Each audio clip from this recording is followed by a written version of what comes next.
El primer indicio de esta histórica catástrofe se produjo a las 7:58 de la mañana en Banda Aceh, Indonesia, cuando sus habitantes fueron sorprendidos por un repentino temblor de tierra. Sintieron como la tierra se agitaba durante más de 8 minutos, así que durante 8 minutos no pudieron mantenerse en pie y tuvieron que sentarse en el suelo porque el temblor fue muy intenso. El terremoto no arrasó la ciudad, pero sí que dañó los cimientos y provocó el derrumbamiento de numerosos pisos que cayeron unos encima de otros.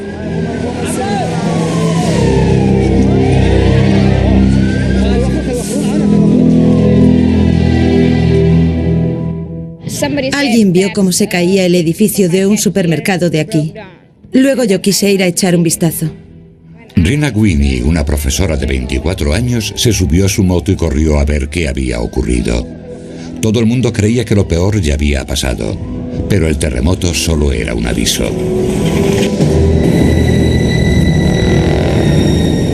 En el mar se estaba formando una catástrofe aún mayor. Encendí mi moto porque quería ir hasta allí, pero entonces la gente empezó a huir y gritaban: ¡corre, corre, viene el agua, viene el agua! Rina dio la vuelta justo a tiempo. Una gigantesca ola de 18 metros de altura había arrasado la orilla. Empezó a inundar las calles de Banda Aceh, destruyendo todo lo que encontraba en su camino.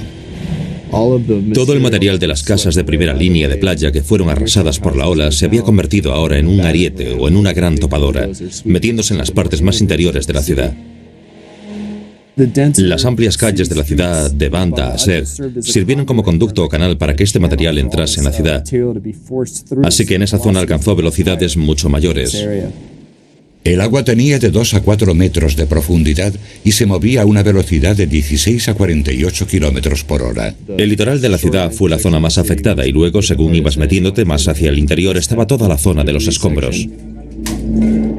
Henry Suputra, un niño de 12 años, estaba con su padre en la mezquita de su pueblo cuando se produjo el terremoto.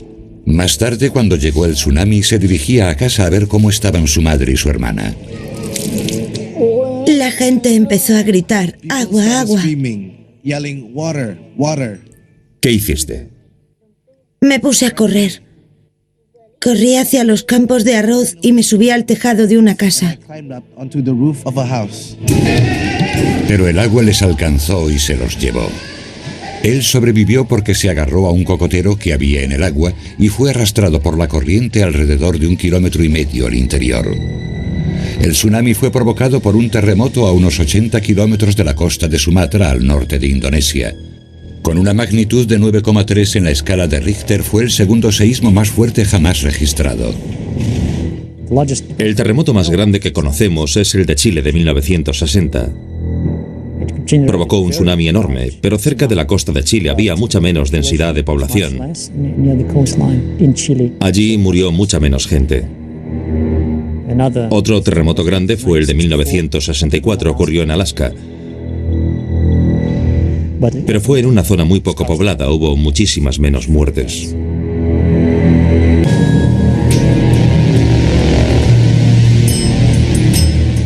El terremoto ocurrió en las profundidades del Océano Índico como consecuencia del choque de dos placas tectónicas.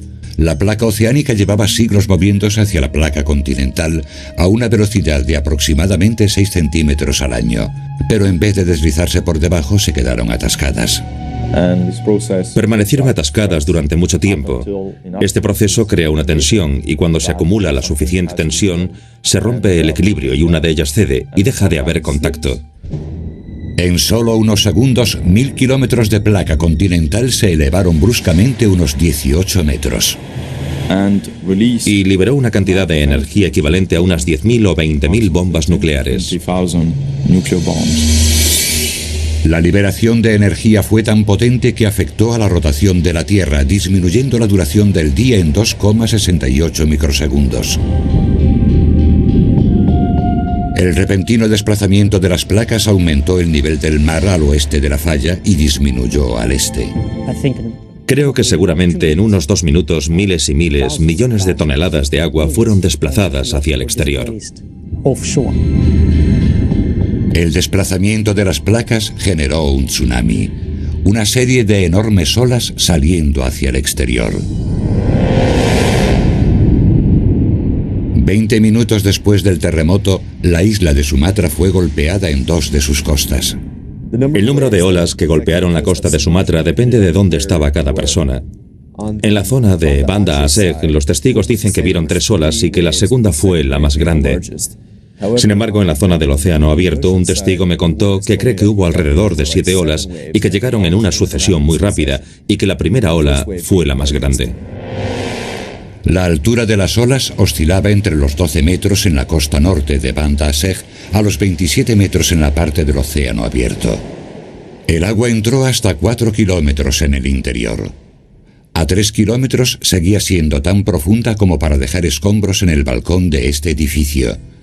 El tsunami fue tan poderoso que modificó la forma de la costa próxima a Banda Aceh. Esta imagen de satélite muestra la costa antes del tsunami. Esta es la imagen de después.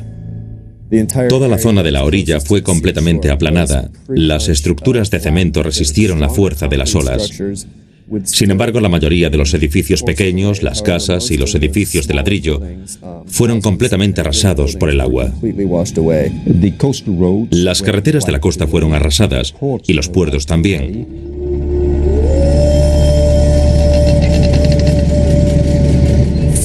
Miles de pequeños barcos de pesca se perdieron en el Océano Índico. No sabemos cuántos. Se estima que el número de víctimas mortales en Indonesia fue de más de 200.000. De 400 a 700.000 personas se quedaron sin hogar. Henry Suputra perdió a toda su familia. Cuando rezo me pongo triste porque me acuerdo de mi familia. ¿Qué le pides a Alá cuando rezas? Le pido a Dios que me dé la oportunidad de reunirme con ellos. ¿De reunirte con ellos aquí? En el futuro. ¿No crees que tus padres estén vivos? No. El tsunami acabó con todos los sistemas de comunicación de Banda Aceh, así que el mundo exterior no tenía ni idea de lo que estaba ocurriendo.